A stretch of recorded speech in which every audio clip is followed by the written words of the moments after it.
Well, it's Season 15 and we have a new meta, which means we have to ask the question, is it time to gank, farm, or let's add one, to fight? Yes, it certainly can feel like everybody is coin flipping over grubs and whatever to get feats strength, but which is the actual best way to jungle? Is it better to kind of sequence and control those camps and then fight, intelligently? Or is it better to force ganks, make everybody happy, give them enhanced boots even though they do nothing, and make them happy? Well, turns out this question becomes a lot more interesting when you add the fight component, though as you can see from the selection of junglers on your screen, you can really use basically anything. We'll have two games for you today, one showing the power of the ganking jungling, and one showing the farming jungling. But in both of them, there will be fighting, I can guarantee you that. And at the end, you can decide, hey, I prefer this or I prefer that, and I will tell you which I think is the best way to go. As you would have noticed, we already started on the first clears, and we have a Kindred as well as a Diana to show both perspectives. Obviously, in the second game, we will look more at the farming style as Kindred is pathing down. There's a ward on the Raptors, we know Diana started there, we know she's going towards the bottom side. Diana has absolutely no idea where the Kindred is starting, and this is the big twist in the meta for the last 2 years. Hey, no more leashes, basically everyone is unknown unless you have deep vision, and you gotta use a little bit of your brain, quickly adapting to the lane priority evolution, shall we say. So, Diana finishes her first clear, she's gonna do the Scuttle Crab before the Kindred, that's obviously known. The Kindred's gonna loop on underneath. Normally here, if we freeze it, the Diana would have understood, look, I know where Kindred is, therefore I'm gonna kite away from the scenario, and I'm gonna go and double scuttle and, deny that mark, maybe I wanna do something else. The Diana, however, as we play it, basically saw bottom lane as a gankable scenario, had no idea where Kindred was. Kindred goes in for the all-in trade, and the Akshan does rotate first with his prio, but he spins to another dimension, and obviously the Victor is able to rotate as well. This turns into a straight-up fight. And now, because Kindred is able to win this, get that first blood, that's massive, and now can look to do that topside scuttle. Diana will leave the base looking to double scuttle as well. Here's the thing, my friends, when you are ganking and farming, this has nothing to do ultimately with your first clear. Yeah, you can do your 3-quadrant and gank with whatever champion you want, as you can see from this highlight footage from another game just to show you what it looks like, but obviously full clearing and then ganking is absolutely fine. And with that peak being the first 3 kills and no longer first blood for feats of strength, you're gonna notice more of this, hey, I really need to pick the right lane to gank, and I really need to pick the right fights to have. But that doesn't tell you, hey, should I gank or farm in order to do those things, Virkayu? Well, I will show you that right now, but sometimes you just need mechanics in order to dominate, and for that we have Skill Gap, the absolute revolutionary practice tool for League of Legends. Developed from the ground up outside of League of Legends, it has everything you could need to improve at a mechanical level and in your mind. It has jungle tools that I helped them develop in terms of making your minimap awareness go up. It's got keystrokes that allow you to fix your aiming, your reaction speeds, better smites for junglers. But outside of these black practice environments, as you've seen, we have live practice tool with one-to-one mapping of minions, damage, champion mechanics, and more. Click the link in the description below, at Skill Gap, join up absolutely for free. There are a lot more tools available to you through other mechanisms as well. I'm insanely proud to have worked with them on developing the jungle tools for you. And as Kindred crosses over and obviously snacks that Scuttle Crab and gets that mark before Diana's even remotely back in the field probably, they are obviously going to be focused on the ganking methodology here. I don't want to second sequence all the way down as a Kindred here. I see the top lane gank, I'm going to do it. This is where things get interesting. Diana's a full clearing jungler. She wants to counter jungle and get level 6. Yes, she can have action early. She notices this, extrapolates this, says, hey, Kindred's going to go top lane. Let me do this gank first, and then I can go and do my Krugs and Raptors right afterwards.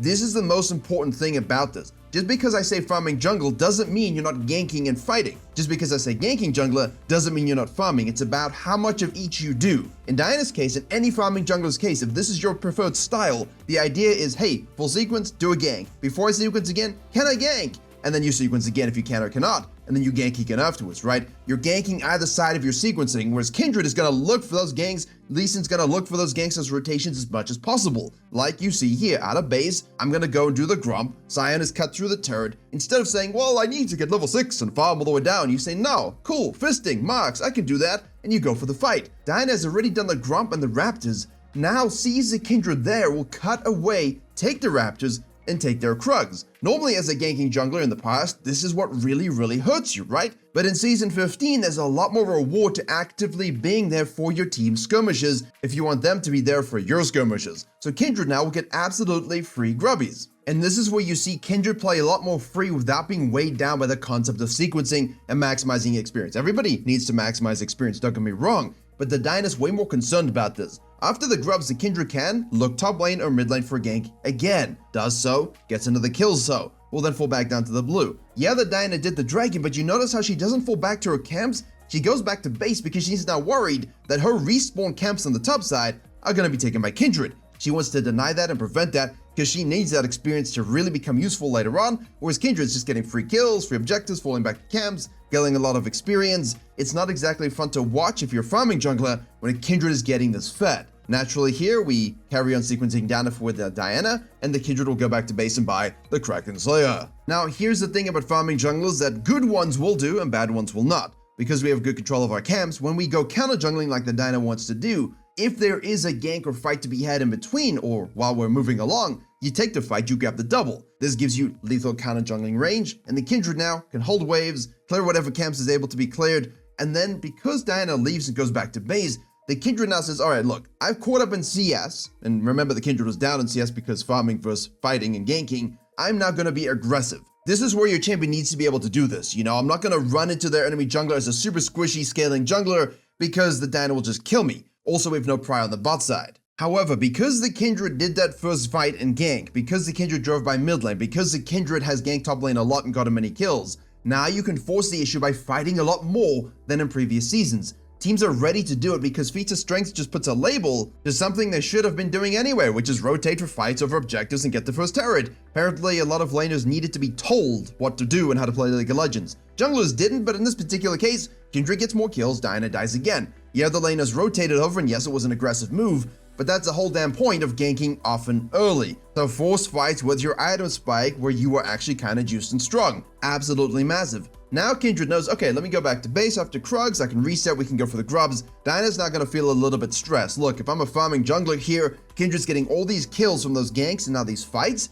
and I'm not able to match. I need to be 20 to 30 CS up against the Kindred in order to defeat them. We'll look at that in the second game, don't worry, different style, different focus. The Diana is able to get the grubs. But again, the whole point of ganking and fighting with this kind of playstyle is use your itemization and PvP lead, which they do yet again. You're gonna have a lot of champions rotating over to these fights. You're also gonna have a lot of champions not rotating over to these fights. That's where you have to recognize as jungler A or jungler B, should this aggression keep going or should I pull out and back off and maybe maximize some experience for a bit? Most likely, if you're this Kindred and you've picked that one lane to pick apart, if you pick that one side of the map to control with an objective to deny that feats of strength objective for their team, you should be something like 6-1-1. And of course, that extra objective there is huge. It delays it by like 5 minutes in terms of them getting feats of strength if they got first 3 kills or first turret and so on. Diana knows she's a little screwed, any farming jungler would. At this point, you gotta get whatever camps you can get, whatever counter jungling moments you can get.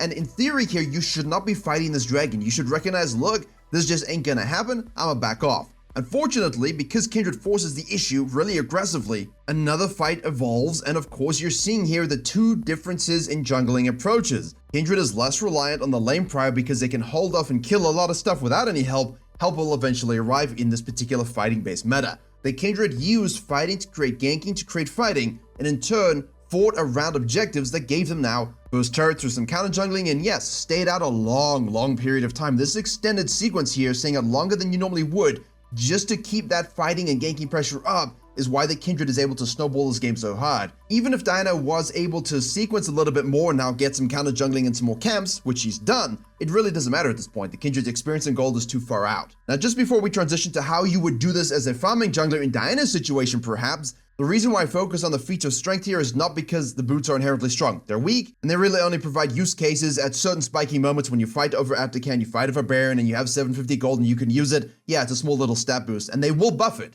In fact, I'm so sure that they're gonna warren buff it. We need to be careful and ensure we have the good habits and practices to get feats of strength. First to 3 kills, first to first turret, and objectives. Now the kills, as we transition to the farming game, I've been preaching the kills are irrelevant. Largely, you cannot control first blood ever. And in terms of getting to first 3 kills, we've all had laners all die by the time we finish our full clear. The focus should always be on when do I fight over the objectives, when do I sneak an objective somewhere else, and then how do I use my pressure to actually get into the turret's faces. The Jungle God video summarizes all of these steps and game plans nicely for you if you want a bit more of a direct step-by-step approach. However, in this case, for Karthus against Diana, you're thinking, well, Karthus is farming, Diana's farming. Diana doesn't have to be farming. But in this case, you're gonna get the absolute peak example of why this, in my opinion, is still the best way to play provided you have the best understanding on gaps of tempo. So the Karthus full clears down, the Diana full clears down. Remember, instead of ganking into fighting or fighting into ganking, we're farming into fighting, farming into ganking, yeah? Different philosophy.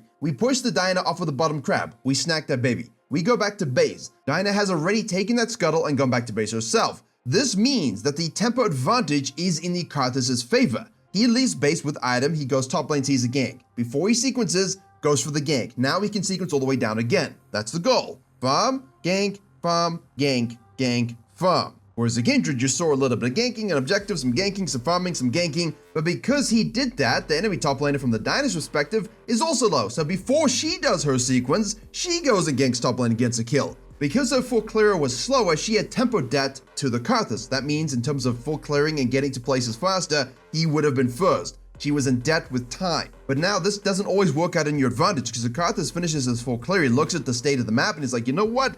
I don't think I want to be here because if I waste time here, I'm going to lose that advantage and Diana's going to be a little bit later on her full clear, be able to counter gank and make my life doomed. So he goes back to base directly and then cuts for the grubs. Why? Because he's now got that gap in tempo where he's able to sneak an objective without any contest, without any fighting, unlike the Kindred who's really like, yo, let's go. Who wants some? Come on. And this is where you're gonna see why the farming methodology here is so damn sound if you are efficient and dedicated to your craft. We finish the grubs, we do the scuttle crab, we start sequencing down again. The Dyna couldn't do the dragon because didn't have prio, didn't know what Karthus was until he hit the grubs, and now is thinking, oh man, I better protect my topside quadrant, just like in the last game. Decides to go there, doesn't know if Karthus is gonna loop back around, now knows that she's so far behind in sequencing in terms of camps, she's gonna try and force a gank off. And this is the beauty of this. You create so much stress for the ganking jungler or the other jungler because you're dedicated to your sequence and you've played around it perfectly, they force something. They force something out of desperation. Now, Karthus here gets a kill on the Dyna with the ultimate button. I agree, not the most exciting gameplay. However, in most cases, you can still do exactly what he does do the Raptors, then you can cut in for the dragon, counter jungling, or dives. Choice is up to you.